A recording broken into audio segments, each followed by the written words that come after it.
big ball. Going for the big shot, and he hits it. That's batted into the air, intercepted, and the Bears are going to win it.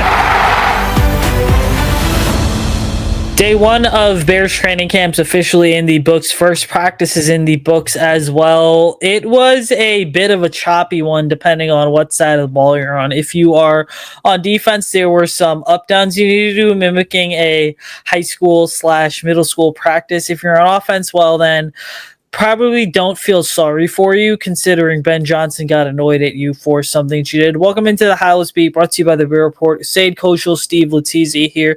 Check us out on Twitter at Usayd Koshul, at CFC Bears, and at Halas Beat. Steve, we talked in our last episode, which dropped on Tuesday, by the way, about the offense and what to expect. We're going to be focusing on defense here. I mean, how's it going first off? And any impressions today based on what Dennis Allen and TJ Edwards and some of these guys kind of said, and what we saw out there in the Twitterverse? Yeah, it's good to be back talking about the defense. I feel like, all offseason, every offseason for the Bears for the last couple of years has just been offense.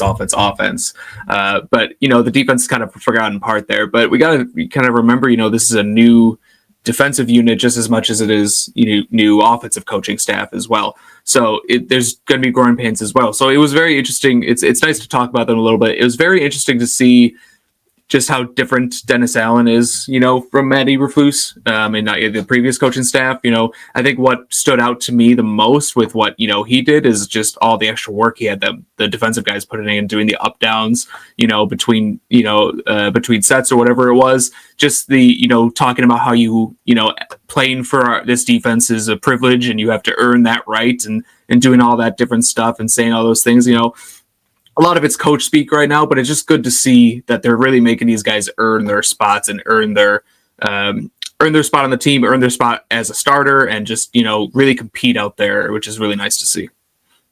I mean, it is this really interesting philosophy, which, Dennis Allen's path to being Bears D coordinator is kind of weird because, again, you're talking about a guy that, was for a couple of years the head coach of the Raiders, then for a couple of years the head coach of the Saints. But if we're being realistically honest about things, I mean, he's always a better defensive coordinator than he was a head coach. Now, to be honest with you guys about something else as well, the opposite end of the argument I think is also true, is that Dennis Allen was the head coach of these franchises where there wasn't really a ton of talent on the roster throughout the handful of years that he was with the Raiders as head coach, or he was the head coach of the New Orleans Saints. I mean, then he lands here in Chicago where the outlook for this defense, I think, is, I'm not going to sit here, I'm not going to say it's murky. It's not the most clear either. And the reason being is because the Bears have some veterans on defense that have played at a high level over the last couple of years and ever since they've been in the league, like a TJ Edwards, like a Tremaine Edmonds, like a Grady Jarrett, for example. Obviously, then this roster has some of the guys like a Javon Dexter who's hoping to potentially take that next step forward. And so it kind of becomes this thing to where, we start talking about what the expectations for this defense are. And Dennis Allen, to me, is a very big culture building guy and kind of the type of coordinator who's going to allow things to take care of themselves and players to sort of be more vocal when the time is right. But he's also the type of player that's going to be coaching super hard because that's what he believes is the key to having success. Yeah, and I think he's just a perfect defensive coordinator for this particular Bears team. Like you said before, he's, without question, a very good defensive coordinator. He's gotten head coaching jobs because of the way he's handled defenses. And with Ben Johnson, being an offensive guy and being a first-time head coach, him being there, a guy having a defensive head coach, defensive coordinator with head coaching experience is just invaluable because it allows Ben Johnson to really focus on Caleb Williams and the offense. Obviously, he's going to have, some work with the defense as well. But the way I look at it is, Dennis Allen really is essentially the head coach of the defense. So he has his kind of side of the ball. Ben Johnson has his side of the ball. So it allows Ben Johnson to kind of focus on what he needs to focus on. The other thing about it is with with Dennis Allen is, even if the Bears defense is great this year and next year, like, I don't see Dennis Allen getting another head coaching job, anytime soon, most likely. Never say never, but I feel like he's kind of had his chance at head coach a couple times, hasn't worked out. So you kind of hopefully, if everything works out, you have him for the long haul, and he's just coaching the defense for many years, kind of alongside Ben Johnson. You don't have to hire someone new and change scheme or do anything like that down the road. But yeah, I liked everything he said today. Like I said, a lot of it's coach speak. It's what it's to be expected this time of year. But I do think, he mentioned, you talked about having vocal leaders. They talked a little bit about that. I think someone asked him, has there really been anyone who steps up? And he talked about, every team he's been a part of, it's happened, but it's happened organically. You can't force someone to be a leader of the defense that's just going to, step up. That's probably going to be like a TJ Edwards or Tremaine Edmonds potentially. But TJ Edwards did get the nod to kind of speak to the media. So he seems to be kind of that vocal leader of the defense. So hopefully, and, TJ Edwards has been a very good signing, for the Bears over the years, very underrated player. I think he had a little bit of a setback last year, but I fully expect him to kind of get back to where he was and be a really solid player for them. Yeah, I mean, the tough part about this defense is that there's a part of me that fears this is a unit where fans are severely sort of overrating what this unit is going to be. And the reason being is it's like, if you look at this unit, I mean, I don't mean to sound critical or nitpicky, but there is talent here, yes. But it's like I've said over the last couple of weeks. I mean, there's depth that this team has to figure out in terms of what it is going to go ahead and be. And then I think you ultimately sort of go ahead and you really look at where this team is in terms of the starters that they have, right? And the tough part about it is that this isn't like the offensive side of the ball where this is a younger unit. This is a much older unit, right? Where some of the key starters are, I'm not saying they're getting up there in age, but they've been in the league a long time, right? You're looking at Grady Jarrett and Montez Sweat, obviously, Tremaine Edmonds and TJ Edwards. Jalen Johnson's a player that's now going into year 6, I believe. Back end, you've got Kevin Byard, who, again, at this point has been on 3 separate teams. So the point, I think, is that, the big thing that I think is going to make this entire transition so smooth as we go from whatever the previous defense was to what this current defense is going to end up being is the ability of these veterans to sort of step up and continue to play at a high level. But then again, I think that one of the major points that has to be made and has to really be understood regarding the outlook of the Bears defense is ultimately the fact that it's not just going to be the veterans playing at a high level for this to be a successful year. Guys like Tyreek Stevenson, I think, really have to have a big bounce back year. And then getting away from a guy like a Tyreek Stevenson, for example, you hope that you're able to get something out of a Terrell Smith even, or even as a Frazier. The other big concern I think that needs to sort of be mentioned is the fact that this is a defense that likes to play a lot of cover 2 and a lot of zone defense. So that means that we're not going to see as much Jaquan Brisker up in the box as we've normally been accustomed to seeing over the last couple of years. I think you're going to see him be playing deep half of the field way more in order to take away the explosive and deep pass, but then also sort of make sure that the pass rush is only able to get home with 4. Yeah, and I think that's a really good point. I think with the Bears, I mean, if you look at like the Dennis Allen's defenses of the past, they didn't always have, elite players on their defenses, but he always put them in a position to be at least a solid defense. So I think that's kind of the way I'm looking at it. The Bears do have some talent on their defense. We've discussed it. Jalen Johnson's a star. Montez Sweat's a very good player.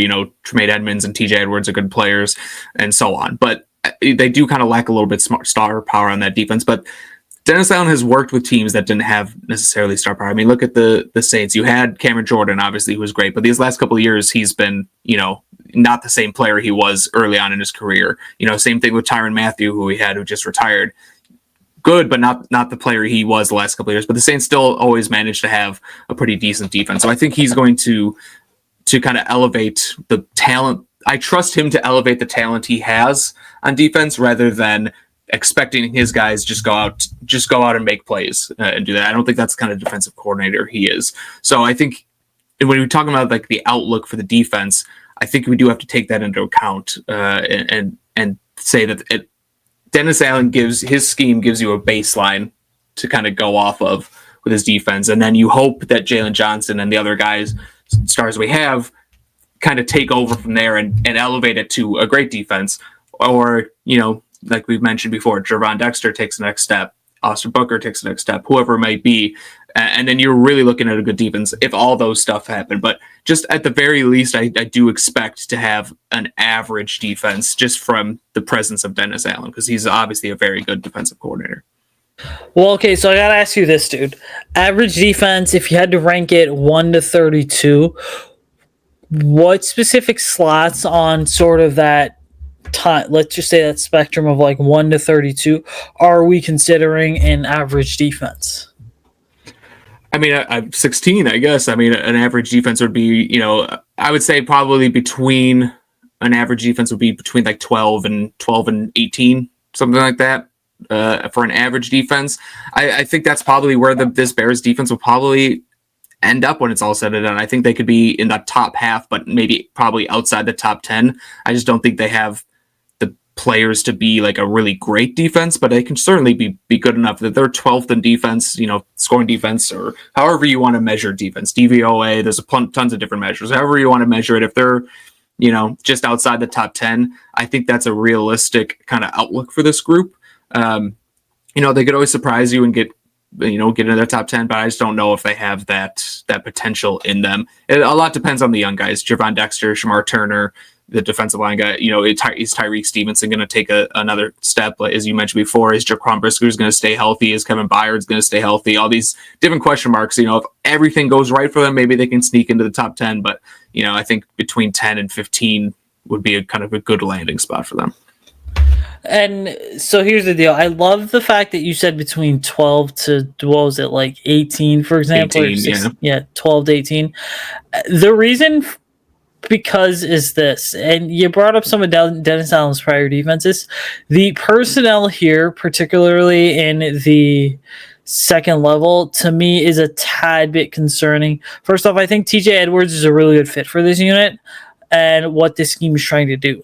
The bigger question to me, though, is that you went and you paid Tremaine Edmonds a couple of years ago to this massive deal. And so the reality of it is that he's a player that is so big that in terms of his length and his strength, that it doesn't really fit his skill set, doesn't really fit what the Bears are trying to do on defense under Dennis Allen. I mean, this is one of those situations where you're kind of just like, yeah, probably should never traded Roquan Smith. But what I find to be so interesting is that as we start to look at the entire defense in general, I mean, I could totally see this being a average to an above average unit.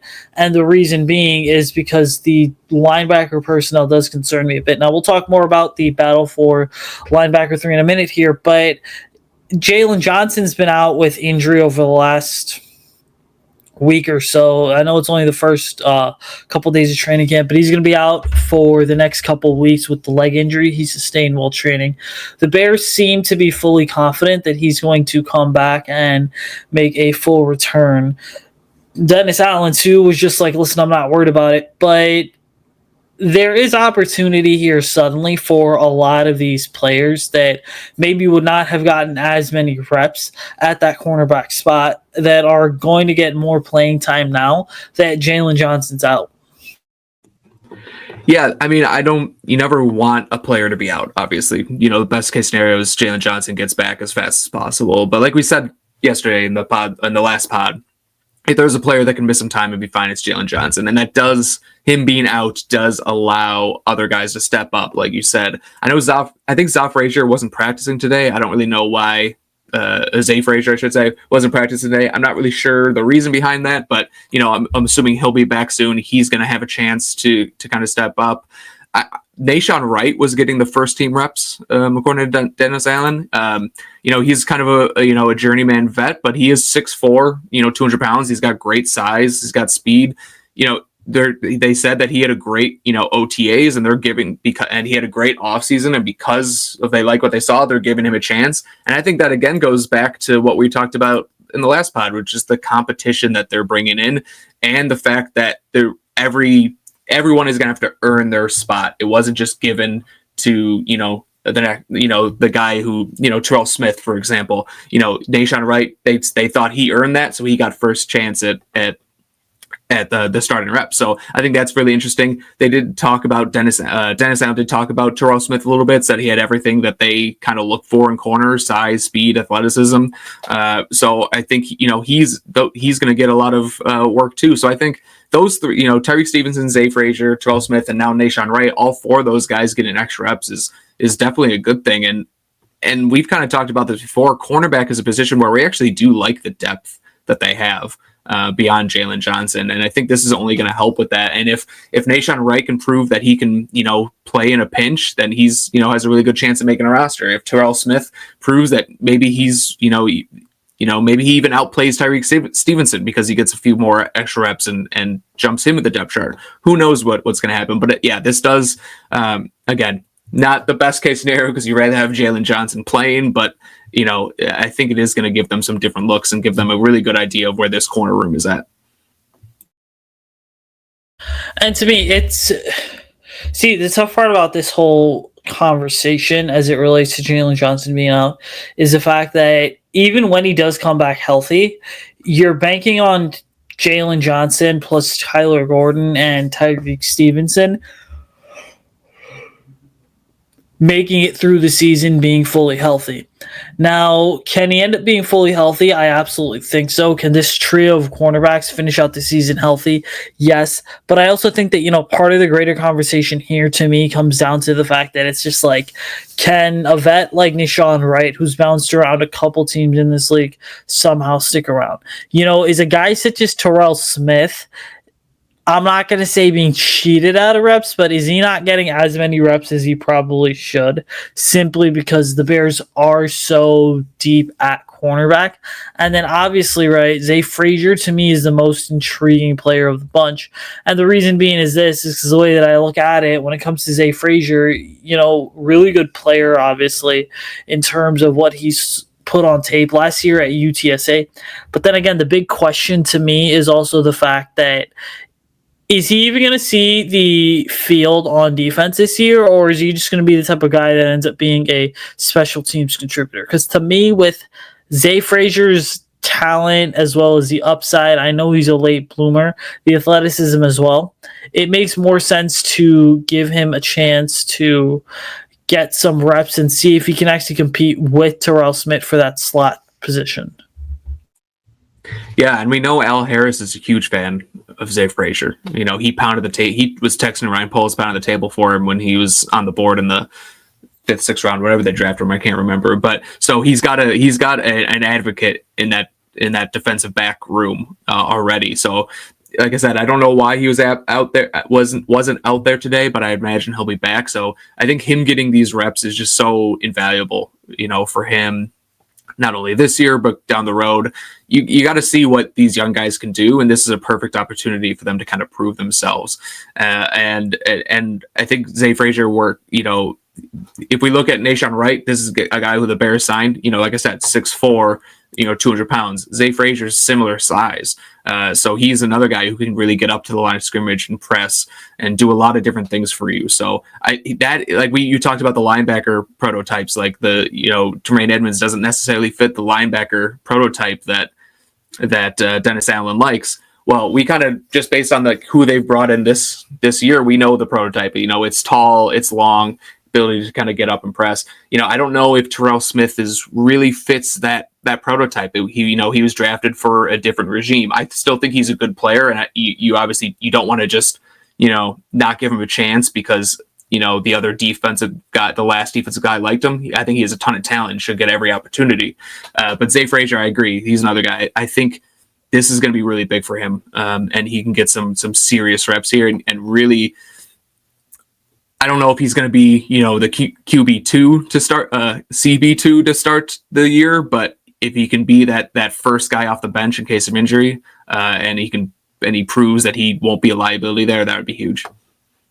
And some semi-breaking news here, if you are into that type of stuff, but former Bears third-round pick Jonathan Bullard just signed with the New Orleans Saints after, I think, spending a couple of years in Arizona and Minnesota. So, hey, former Bears players from the previous regime that has long been forgotten about, still going ahead and still getting homes, securing new homes and new futures across the NFL. But back to actual Bears talk here. Okay, so here's the deal, dude. I think this argument has been, I'm not going to say it's been like argued about since the Bears drafted Ruben Hippolyte, but I feel like at this point in time, this is one of those position battles that people should be talking more about, but people are also just busy watching 15-second highlight reel videos from the Bears account on Twitter, getting super hype about what this team is going to do for the season, even though the offense had a really bad day. All right, battle for linebacker 3. Noah Sewell took a lot of the reps today alongside TJ Edwards and Tremaine Edmonds. Ruben Hippolyte's a guy that, whether or not people want to admit it, is a little bit, I guess he's flying under the radars, which you could say. And to me, I think he had like 30 to 40 something starts in college. This is Ruben Hippolyte. So that is the biggest reason as to why he is where he's at and why the Bears coveted him so much in the draft. But battle for linebacker 3, is Noah Sewell the front runner after one day, or is this something where the Bears are ready to alternate reps? I mean, I'd imagine they're alternate reps. I don't know if there is a front runner at this time. Noah Sewell, like you said, got the reps today, but I think that's just because he's the veteran in the room. You want to give the veterans the first chance, but I would imagine Ruben Hippolyte's going to get some first team reps tomorrow, and they're going to flip flop there throughout the week and throughout the next couple of weeks. And I think TJ Edwards also mentioned Power Eccles, who's an undrafted free agent from UNC, who I watched a little bit, just during my draft work, who I actually thought, was pretty good and had a chance to make a roster. So I think he's a guy you don't want to forget about. But obviously, it's going to be Noah Sewell and Ruben Hippolyte. Those are going to be the two guys you talk about the most. And with Ruben Hippolyte, I agree. I mean, he's a draft pick. We're not talking about him a lot. A lot of people didn't like the pick, myself included. But he's on the roster now, so let's talk about him like he has a real chance, because I think he absolutely does. He ran a 4.4 at his pro day. That's what Dennis Allen wants. Dennis Allen wants speed at the linebacker position, and regardless of what your opinion of Ruben Hippolyte is, the guy's got speed, and that's going to show out. And Noah Sewell, that's not really his game. I remember scouting him. He's more of a downhill thumper more than a speed guy. So I think he, as a strong side linebacker, maybe that's kind of what you want, at least, this year. But Ruben Hippolyte is going to get every opportunity. But I think Ruben Hippolyte, I'll say this, Noah Sewell might win the strong side linebacker job, but if TJ Edwards or Tremaine Edmonds goes down, it would not surprise me at all if Ruben Hippolyte's the first guy off the bench to fill in those roles, because I think he fits better as like a will linebacker than he does a Sam linebacker.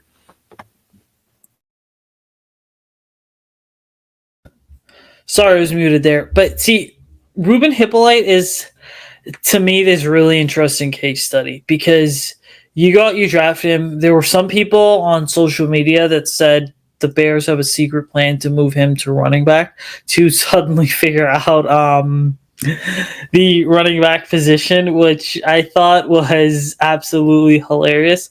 I mean, I was literally sitting in the media room at Halas Hall during draft weekend.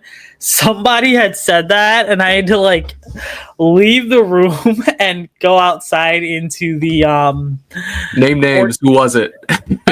I'm serious, dude. That I do not remember. That's the problem. Okay, I should have screenshot it or something. But yes, there's people out there that believe that Ruben Hippolyte's going to be playing running back pretty soon. Now, back to getting semi-serious here about this team. The other big thing I think really to understand with Ruben Hippolyte is he played in the Big Ten, which to me is obviously the best or one of the top college conferences in the country. Now, the big thing though is that he was at a lower end Big Ten program. He wasn't at an Ohio State. He wasn't at a Michigan. He wasn't at, a Michigan State, for example, or a Wisconsin or an Iowa. I do think that if he's at one of those bigger Big Ten programs, the reality of it is that the outlook for him is significantly more different compared to whatever it is now. But again, Francis St. Paul did say that he started a handful of games in college. The starting experience, the speed is really what sort of appealed to the Bears throughout the pre-draft process. And now he's locked in this battle for linebacker 3. I mean, people may not believe it, but I'm in agreement with you here, Steve. I do think that for as much sort of, criticism we give to Ruben Hippolyte, I would not be surprised if he is this year's preseason darling, this year's sort of hidden gem that ends up emerging, which I think, to me, if your third best linebacker is a 4th round rookie that you just drafted, that's probably a pretty good sign of your regime's ability and your front office's ability to draft and develop. Yeah, I think, with Ruben Hippolyte, if he is able to, give you any meaningful snaps on defense in year one, I think that's a huge hit for a rookie 4th round pick.